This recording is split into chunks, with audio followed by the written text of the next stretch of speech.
Alright, Shalom. I give all praises, honor, and glory to Yahweh Hashem Yahushai, and divine to the elders and apostles, a great millstone, who do well teach well.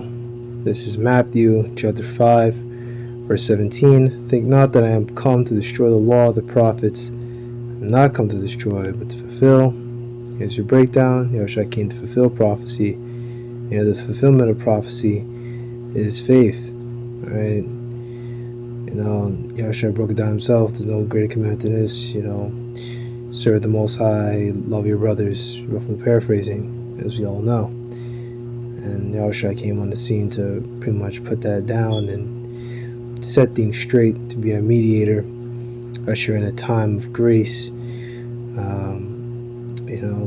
Just so the Lord can call out to his elect, save his elect towards himself, and those who are the weak, who he has not, saved for himself, marked them for destruction.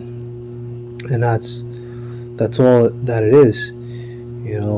Like with the original flood, the Lord saved Noah, his sons' wives, his woman, right, his wife, right. That was just a symbol for the elect.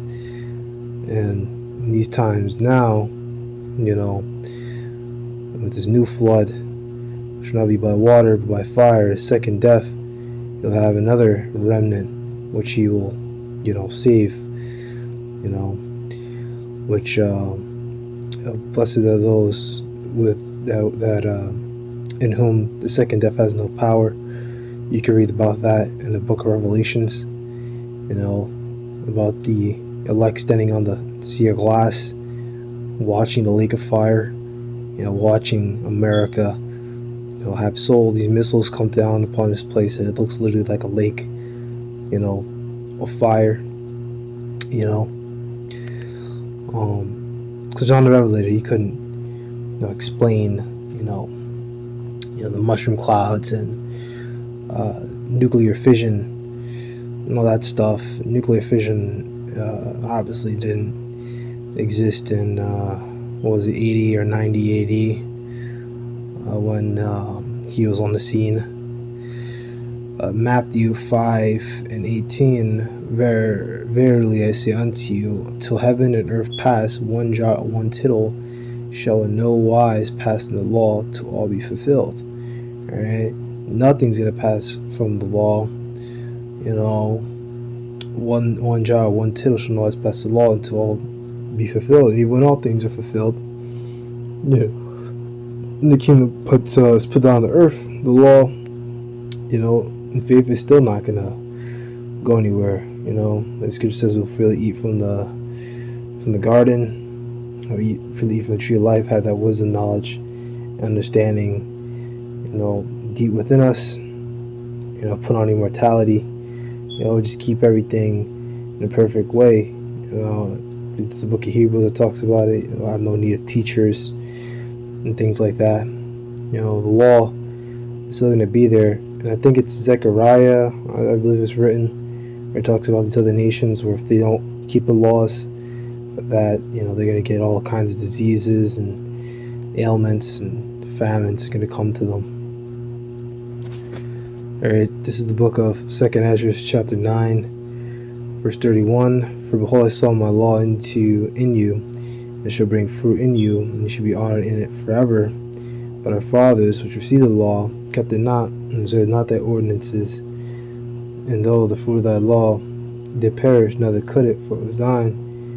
For yet they that received it perish, because they kept not the thing that was sown in them. Right? Forefathers who kept the law, right? The yoke of bondage, Acts 15.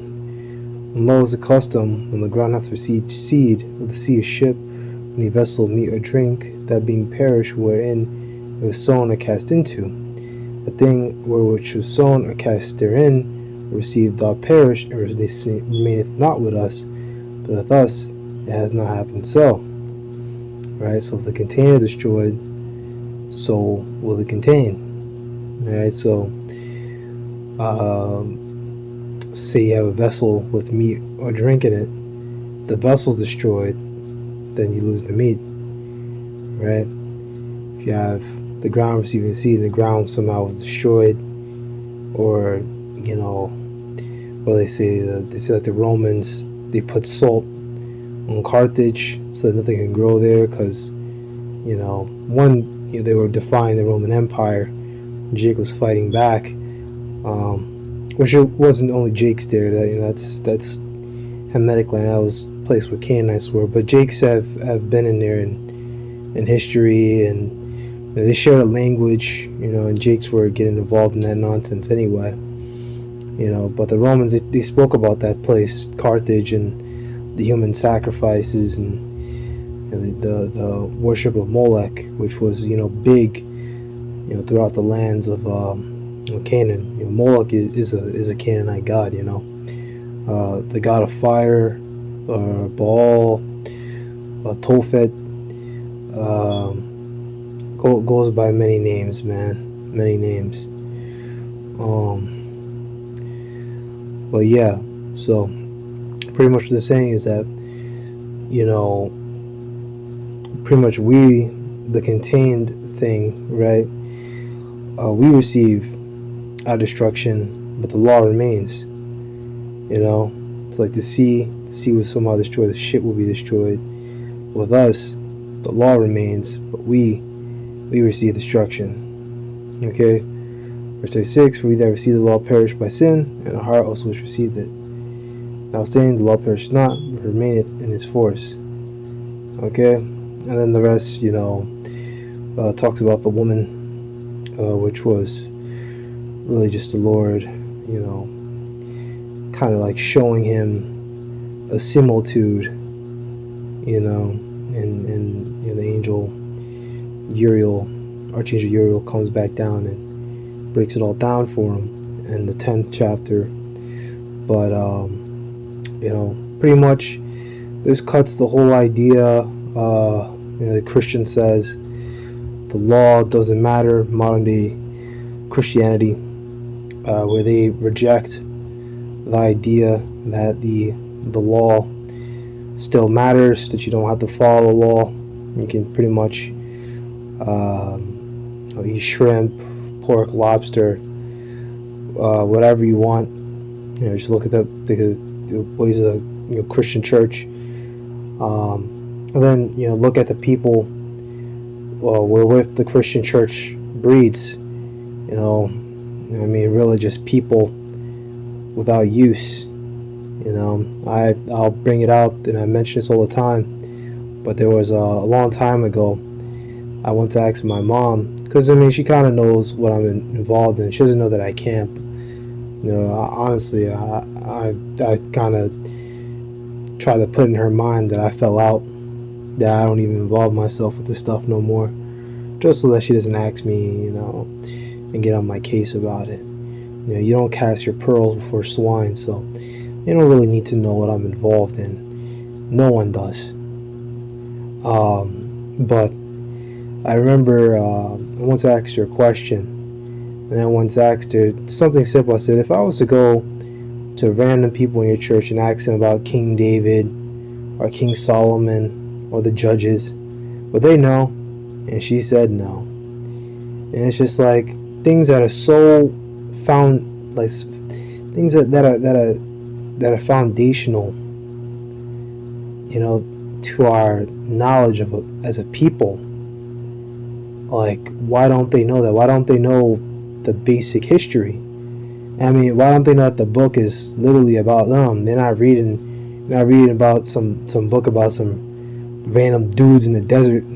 You're not reading about that. This is talking about you, man. But they don't know. They don't want to know. Don't feel bad for them. Like Scripture says, pray not for these people. All right, and I already brought that out already. I think it was 2nd Ezra 7:45 or something. Therefore they have prayed for the weak. Our forefathers, they prayed for the nation as a whole. And they prayed for the weak, because they prayed for 2/3. And the Lord had mercy on 2/3. Let them live. And you know what the 2/3 did with all that mercy? He said, man, fuck that. So we don't have any mercy for them. Seeing must know by death by pain. All right, that's the only way you're gonna learn. They have that quote in the world that pain is a great teacher, and then you'll learn. That's pretty much your shalom.